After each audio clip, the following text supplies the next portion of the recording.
스데반의 일로 인해서 촉발된 대박해가 일어났고요. 그로 인해서 예루살렘 성도들이 사방으로 흩어지게 되었습니다. 그 가운데서 몇몇은 수리아의 안디옥, 예루살렘으로부터 480여 킬로미터 북쪽으로 떨어진 수리아의 안디옥에 이르게 되었고, 자신들에게 임한 그 복음의 은혜와 사랑을 이방인에게도, 헬라인에게도 전하면 어떨까라고 하는 생각으로 그들에게 복음을 증거했는데, 놀랍게도 이 예수 그리스도와 또 복음과 아무런 상관이 없어 보였던 그들이 믿음으로 반응하면서 많은 이들이 주님 앞으로 돌아오게 되는 놀라운 구원의 역사가 나타나게 되었습니다.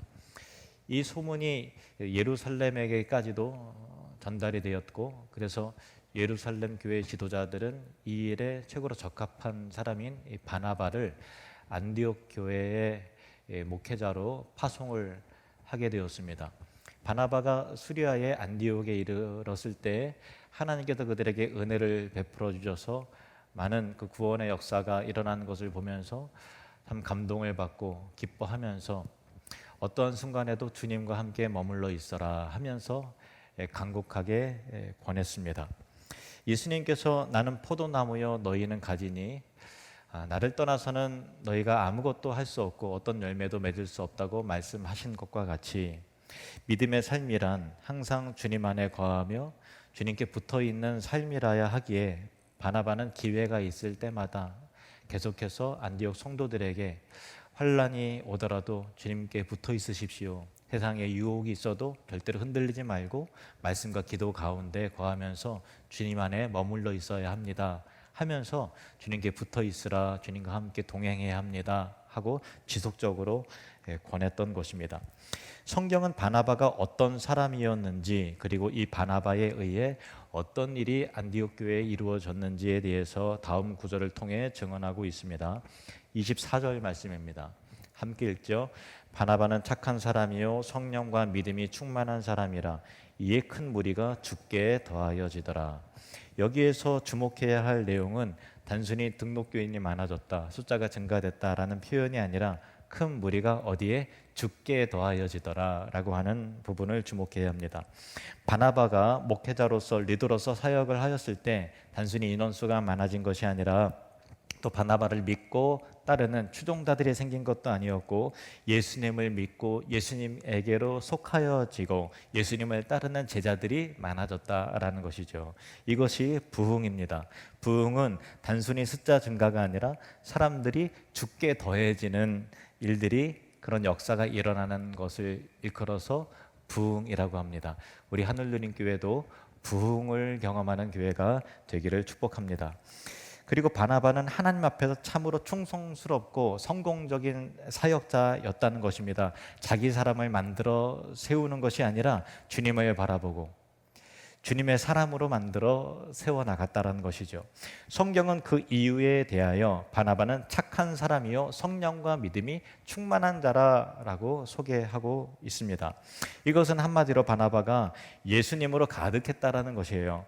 그가 하는 말과 그의 행동과 또 그의 어떤 흘러나오는 인품, 또 그가 전하는 이 교훈, 가르침, 설교의 메시지 등등이 예수 그리스도를 향하고 있었기 때문에 그 메시지를 듣고 그의 성품과 언행을 보고 그를 경험한 사람들이 바나바를 따르는 것이 아니라 주님을 따르고 주님께 속하여지는 일들이 일어나게 된 것이죠. 그러면 이 바나바가 어떤 사람이었는지 좀 더 구체적으로 확인해 보면 좋을 것입니다. 바나바는 착한 사람이라고 했습니다. 착하다라는 헬라 원어는 아가도스입니다. 선하다라는 말로도 동일하게 번역되어지는 단어입니다. 선함은 하나님의 속성이죠. 마태복음 19장 17절 말씀. 예수께서 이르시되 어찌하여 선한 일을 내게 묻노냐, 선한 이는 오직 한 분이시니라. 여기도 선하다, 아가도스라는 단어가 쓰였는데요, 본질적으로 선한 분은 하나님 한 분이시라는 것이죠. 선함은 본래 하나님의 속성이요 하나님의 본질입니다. 사람은 본질상 악하죠. 하나님이 사람을 본래는 하나님의 형상대로 우리를 창조하셨기 때문에 선한 존재로 창조하셨는데 타락한 이후 그 하나님의 형상, 선함을 잃어버리게 되었습니다. 그래서 뭔가 선해 보이는 일들도 불순물이 묻어있고 변질되고 오염된 부분들이 우리 사람들 가운데는 반드시 나타나게 됩니다. 그러나 예수님을 통해서 새 생명을 얻고 거듭나게 되면은 우리의 성품이 선하신 하나님을 향한 방향 전환이 이루어져요. 예수님을 믿는 즉시 완벽하게 선해지는 것은 아니나 우리의 삶의 방향과 목적이 선함을 향해서 방향 전환이 이루어졌다는 것 자체가 대단한 가능성이죠. 그 방향 전환을 갖게 되고 그 선함을 주의 은혜 속에서 점차로 회복해 나가는 것이 성화라고 하는 것입니다. 그 선함으로의 전환적 특징 중 하나가 자기중심적이고 이기적인 마음을 버리고 욕심을 버리고 예수님의 사랑과 섬김의 모습을 닮아가는 것인데, 초대교회에는 다음과 같은 선함의 일들이 일어난 것입니다. 사도행전 4장 32절 말씀 보시면, 믿는 무리가 한 마음과 한 뜻이 되어 모든 물건을 서로 통용하고 자기 재물을 조금이라도 자기 것이라 하는 이가 하나도 없더라. 자기 재물을 내 것이라고 하는 이가 하나도 없다라는 거예요. 무슨 말입니까? 예수님 믿고 거듭나고 성령으로 충만하니까 자기 욕심을 버리고 주님의 사랑과 선함의 그 성품을 담게 되었다라는 것입니다. 이 일에 있어서 대표적인 인물이 바로 오늘 본문에 나타나는 바나바였습니다. 사도행전 4장 36절 37절 말씀 보시면, 구브로에서 난 레위족 사람이 있으니 이름은 요셉이라, 사도들이 일컬어 바나바라, 번역하면 위로의 아들이라 하니, 그가 밭이 있음에 팔아 그 값을 가지고 사도들의 발 앞에 두니라. 이때 바나바가 성경에 처음으로 등장하는 장면인데요, 그는 지중해에 위치한 구브로라고 하는 키프로스라고 하는 큰 섬에서 태어나고 자랐습니다. 그러니까 해외파, 헬라파 유대인이고 헬라어에 능통한 사람입니다. 그리고 레위족 출신입니다. 레위족이었습니다. 근데 그는 위로와 권면의 사람이었기 때문에 사도들이, 야, 그가 가는 곳마다 위로와 또 은혜로운 일들이 나타난다, 그래서 저는 위로의 아들이라 라고 하는 새로운 이름을 붙여주었는데 그 이름이 바로 바나바였던 것입니다.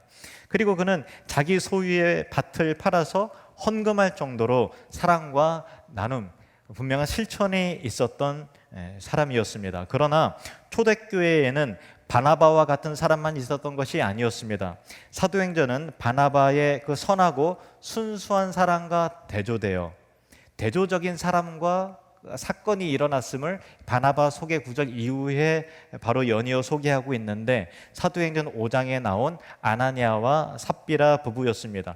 그들도 여느 성도들처럼 특히 바나바처럼 자기들의 땅을 팔아서 하나님께 드렸으나 거짓으로 위장된 사랑, 변질된 헌신이었고, 하나님께서는 초대교회를 교훈하시기 위해서 아나니아와 삽비라의 부부의 영혼을 거두어 가심으로 하나님 앞에 우리가 깨어 있어야 하고 어떻게든 이 공동체를 선하고 순수하게 지켜내야 한다라는 것을 교훈하셨던 것입니다. 바나바가 착한 사람이었다는 것은 그의 인격이 그리스도를 닮았다는 것이요, 그의 말과 행동과 사랑의 내용이 모순 없이 그리스도를 드러내는 데 있어서 오염되지 않은 순수함이 있었다라는 것입니다. 교회는 예수님을 온전히 드러내는 데 있어서 모든 면에서 선해야 하고, 그리고 순수성을 지켜내기 위해서 필사적인 노력을 해야 됩니다. 왜냐하면 저도 그렇고 여러분도 그렇고 우리는 죄에 오염되었기 때문에 선한 방향성을 갖고 있지만 우리는 여전히 이기적인 측면이 있고, 또 그래서 교회를 순수하게 지켜내는 데 있어서 필사적인 노력을 하지 않으면 어느새 때가 묻고 어느새 인간 냄새가 나고 어느새 좀 세상과 좀 비슷해지는 그런 측면들이 있게 되는 것이죠. 저는 설교할 때 메시지를 순수하게 지켜내기 위해서 하는 노력 중에 하나가 매주 주보에 목회 편지를 쓰는 거예요. 이게 설교와 어떤 그 상관관계가 있는가 하면요, 목회를 하다 보면은 성도들에게 뭔가 비전을 공유를 해야 되고 지금 일어나는 상황과 또 목회장 계획에 대해서 공감시키고 이해시키고 설득하고 설명해야 되는 일들이 많이 있거든요. 뭐 이를테면은 맥주 감사 헌금을 이번에는 어디에 썼다, 그게 왜 필요했다라고 하는 건 부분들이겠죠. 근데 그것을 광고 시간에 하면 뭐 짧게 하면 정보 전달은 되게 있겠지만 깊게 공감을 시키고 납득시키기는 좀 한계가 있고요. 충분히 납득을 시키려면 예배 시간이 아주 길어지겠죠. 그리고 그것을 설교 시간에 하려고 하면은 메시지의 순수성을 해치게 되는 일들이 있어요. 그러니까 과도하게 적용하고 또 확대 해석을 한다든가, 그냥 순수하게 하나님 말씀을 전해야 되는데 뭔가 전하고 싶은 메시지를 뭔가 이렇게 끼워서 전하려고 하는 유혹을 받게 되는 것이죠. 그래서 저는 매주 목회 편지를 통해서 교회에 흘러가는 여러 가지 내용들을 설명하고 이해시키고 하는 것입니다. 이것이 설교할 때 메시지가 본문 중심의 순수성을 지키는데 도움이 됩니다. 교회 안에서 교우 관계에 있어서도 순수하고 선해야 합니다. 성도와 성도 간에 다른 불순물이 들어와서는 개입돼서는 안 됩니다. 우리 교회에서는 아무도 그런 분이 계시지는 않지만 이제 뭐 코로나도 이제 백신을 맞아서 예방 접종을 하듯이 교회는 어떤 일들이 일어날 줄 모르기 때문에 예방 접종의 측면에서 드리는 말씀이에요. 오해 없으시길 바래요. 우리 성도님들 중에서 다 많이 사업을 하시죠. 사업하시고 또 식당이나 장사하시는 분들, 또 물건이나 어떤 상품을 소개하여 팔고 영업하시는 분들이 많으십니다. 많이 조심스러운 이야기지만 교회 내에서 지켜야 할 중요한 원칙을 말씀드리려고 합니다. 누군가 내가 만들어 파는 음식이나 또 상품이나 제품 등등을 와서 먹어주고 또 팔아주고 이용해주면 교회 안에서 자연스럽고 또 건전하고 정당한 그 상거래가 성도 간에 이루어지는 것은 당연하기도 하고 또 서로 간에 유익하고 감사한 일이죠. 그것 자체로는 아무런 해나 문제가 될 것은 없습니다. 그러나 그것이 이 교회 밖에서 자연스럽게 이루어지는 것은 합당하지만 교회 안에서 교회의 인맥을 통해서 내가 아무개 성도에게 어떤 집사님에게 권사님에게 너무 적극적인 자세로 마케팅을 하고 적극적인 자세로 이 상품을 팔고 세일즈를 하면 안 됩니다. 내가 파는 것이 그 사람에게 정말 도움이 될 만한 아무리 좋은 것이라 할지라도 그래서는 안 됩니다. 왜냐하면 그렇게 되면 성도 간의 관계가 그리스도 중심의 선하고 순수한 관계가 아니라 뭔가 이 판매하고 이익을 남기는 이 뭔가 금전적인 이익을 취하는 관계로 변질이 되죠. 순수성이 훼손이 되고 또 어떤 게 판매를 할 때 그 요구를 거절하게 할 때 경험하게 되는 그 불편함과 참 이렇게 상처와 그런 요소들이 성도 굉장히 교회 공동체를 아름답게 만들지 못하는 요소가 되는 것이죠. 그러니까 성도들을 대할 때 순수한 성도 간의 그리스도의 선한 관계 속에서 순수하게 바라보고 순수하게 대화를 나누어야 되는데 마음 가운데 저 집사님에게 저 성도님에게 어느 타이밍에 이 제품을 소개할까, 어느 타이밍에 이거를 팔까라고 하는 그 어떤 그 마음의 목적을 염두하고서 만난다라는 것은 그 공동체로서 얼마나 불행해지는 일입니까? 그래서 교회 공동체의 본질이 훼손이 되는 것이죠. 제가 아는 다른 교회입니다. 다른 교회 어느 집사님도 이런 문제로 인해서 비싼 물건을 계속해서 이게 팔아줘야 되는 입장에 놓였고요. 결국 경제적인 부담과 또 사람에 대한 실망감이 들어서 결국 그 교회를 떠났는데요. 아직도 신앙이 온전히 회복되지 않아서 어떤 교회를 가더라도 사람을 기피하는 일들이 생겨요. 순수하지 않다. 교회도 순수하지 않다라고 생각을 하는 것이죠. 교회는 예수 그리스도의 몸이요 예수님이 피값으로 사신 공동체입니다. 성도와 성도 간의 관계는 예수 그리스도의 피로 묶여진 순수한 사랑의 관계입니다. 거기에 어떤 또 다른 목적이 개입되지 않도록 하십시오. 목사와 성도와의 관계, 성도와 성도 간의 관계는 그리스도의 순수한 복음과 사랑의 피가 흘러야 합니다. 그것이 선한 것이요 그것이 착한 것입니다. 바나바는 착한 사람이었고 성령과 믿음이 충만했다고 했습니다. 그는 예수님으로 가득했다는 것입니다. 그는 하나님의 말씀으로 가득했고 은혜로 가득했습니다. 주님을 향한 열정과 사랑과 믿음으로 충만했습니다. 사람은 누구나 가득한 것이 흘러나옵니다. 충만한 것이 입으로 또 표정으로 어떤 행동으로 흘러나오게 되는 것입니다. 오래전에 청풍에서 목회하시는 어느 목사님을 우연히 만났는데요. 본인 소개를 하시더라고요. 그러면서 계속 이제 그 효소 이야기를 계속 하시더라고요. 효소가 좋다, 효소 꼭 먹어야 된다 하면서 끊임없이 이야기를 하시더라고요. 그래서 그냥 그런가 보다 했어요. 그런데 이제 한 우리 제천이 10년 전후로 이렇게 기독교 연합회가 더 많이 지금보다 활성화되었을 때 저도 연합회 일을 좀 하게 되었는데 그때 이제 몇 번 더 만나게 됐는데 만날 때마다 항상 이제 입에서 항상 강조하는 것이 효소 이야기예요. 근데 어느 날 이제 교회에 공문이 왔어요. 딱 보니까 제천의 연합회에 속한 모든 교회를 향해서 그 공문을 보낸 건데 그 교회에서 이제 어느 효소 박사라고 하시는 그 장로님을 모셔다가 효소 세미나를 여는데 꼭 오라는 거예요. 그래서 제가 그 전단지를 받고서 효소가 아무리 몸에 좋은 거라 할지라도 그게 사실인다 할지라도 교회에서 효소 세미나까지 열고 효소를 팔아야 되나 하는 그래 참 안타까웠어요. 그래서 저분에게는 효소가 복음이구나, 효소가 예수님이구나. 왜냐하면 사람은 신념이 나와요. 안 그런가요? 옳다고 생기는 신념, 변하지 않는 진리가 계속해서 나온단 말이에요. 그런데 목사 입에서 복음이 나오고 예수님이 나와야 되는데 건드렸다면 효소 이야기가 나오고 건드렸다면 건강 이야기가 나오니 그것이 도움이 되겠죠. 도움이 되겠지만 참 제가 보기에는 참 안타까웠어요. 좋은 것을 좋은 것이라고 할 수 있겠으나 열정이 과하다 보면 교회와 신앙의 본질을 흐리는 것이 된다라는 거예요. 그런데 정작 본인만 몰라요. 주변으로 볼 때는 뭔가 이상해졌다, 핵심이 그게 아닌데 교회 본질을 회복해야 되는데 왜 교회에서 그렇게 약을 팔고 하는가라고 하는 부분에서 참 이상해도 본인한테는 아무런 이상한 게 없는 거예요. 나름대로 합리적으로 설명하겠죠.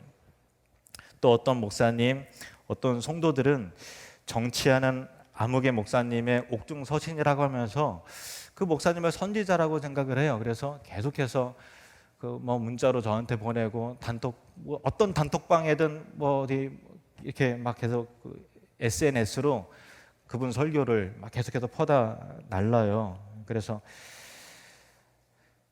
참 안타까웠어요. 성도 간에, 교회 안에, 성도 간에, 또 여러분 전도회 안에서, 하늘들 안에서, 신자의 언어 속에서, 그리고 SNS 주고받는 그 단톡방과 대화 안에서 여러분 안에 가장 뜨겁고 가장 열정적으로 나오는 것이 무엇입니까? 어떤 거를 지금 전하고 싶어요? 어떤 이야기를 꺼내고 싶습니까? 그 사람을 만나면 어떤 이야기를 하고 싶어요? 그것이 예수 그리스도 복음이 되시기를 주의 이름으로 축복합니다. 우리가 하고 싶은 이야기, 우리를 열정적으로 만드는 것은 어떤 목사님이 되어서도 안 되고 어떤 정치인이 되어서도 안 되고 몸에 좋은 어떤 식품도 어떤 제품도 아니고 예수 그리스도 한 분이어야 될 줄로 믿습니다. 예수 그리스도가 저와 여러분의 유일한 복음과 열정이 되시기를 축원합니다. 그렇다고 기승전결 예수님 이야기만 하라는 것도 아니에요. 어떤 분은 처음부터 끝까지 이렇게 해서 좀 예수님으로 자기를 나 이렇게 믿음 좋은 사람이야 하면서 뭔가 과대 포장하듯이 그것도 무서워요. 그것도 참 부담스럽지 않습니까? 그러니까 예수님의 인격이, 말씀이 자연스럽게 거부 반응 없이 자연스럽게 흘러나오는 그런 참 교양이 있고 멋있는 착한 사람, 그런 신자들이 되시기를 바랍니다. 여러분은 교회다운 교회의 신앙생활 하고 싶으시죠? 믿으시면 아멘 하십시오. 교회다운 교회에 다니고 싶습니까? 순수한 오염되지 않은 복음적 교회에서 평생 신앙생활 하고 싶으십니까? 아멘입니다. 그러면 그런 교회는 누가 만들어내는 것이 아니라 우리 각자가 그런 순수한 공동체로 만들어야 돼요. 그래서 만약 교회 직분자와 같은 리더가 교회의 본질을 흐리는 행위를 하면 더더욱 안 되는 일이지만, 만약 새로 오신 분이 잘 모르고 그럴 경우는 있는 거잖아요. 잘 교회 분위기를 잘 모르고 그럴 경우라면은 정중하게 어려운 이야기를 꺼내셔야 돼요. 성도님 죄송하지만 우리 교회는 그런 교회가 아니에요. 그게 허용되지 않습니다. 그것도 어려우면 제 이름을 파세요. 우리 목사님이 알면 큰일 납니다. 순수 어떤 성도들을 대할 때 복음과 신앙 이야기가 자연스럽게 흘러나오는 그 목적 자체가 선해야지, 어느 타이밍에 이걸 팔까? 어느 타이밍에 뭐를 소개할까라고 하는 뭔가 순수성이 결여된 것이 된다 하면 그거는 더 이상 교회가 이상해지는 방향으로 흘러간다는 것을 여러분 꼭 기억하시길 바랍니다. 그래서 우리 교회는 그게 허용되지 않습니다, 성도님, 이렇게 이야기해 줘야 되는데, 물론 그 말 자체가 서로 참 민망하고, 야, 그거 어떻게 얘기하나, 그분의 사정도 알고 경제적인 어려움도 알고 오죽하면 그렇게 할까라고 하는 그런 마음도 들지만은 조금 불편하더라도 차라리 그게 낫습니다. 여러분 모두가 교회다운 교회를 만들어야 할 책임 있는 자로서 그 어려운 이야기를 꼭 해주시기를 부탁을 드립니다. 24절 말씀을 한 번 더 읽겠습니다. 시작. 바나바는 착한 사람이요 성령과 믿음이 충만한 사람이라 이에 큰 무리가 주께 더하여지더라. 최초로 이방 지역에 세워진 이방인 교회 안디옥 교회는 바나바라고 하는 좋은 목회자 리더를 만나게 되었고, 큰 무리가 바나바에게, 아니요, 주께 더해지는 부흥의 역사를 경험하게 됐습니다. 여러분, 누구나 속 안에 충만한 것이 밖으로 나오게 되어 있습니다. 예수님으로 충만하여 예수님의 말씀과 성품을 드러내는 좋은 리더가 되시기를 바랍니다. 성도 간의 관계를 순수한 관계로 이끄는, 혼탁한 관계가 아니라 순수한 관계로 이끄는 착한 성도가 되시기를 바랍니다. 성령과 믿음이 충만한 충성스러운 일꾼이 되십시오. 세상에 잡다한 이론과 신념을 전파하는 리더가 아니라 바나바와 같이 예수님으로 가득한 리더, 오직 예수님을 전한 교회가 될 때 교회는 선하고 순수하며 영광스러워질 것이며 큰 무리가 주께 더해지는 부흥하는 하늘누림 교회가 될 줄로 믿습니다. 기도하겠습니다.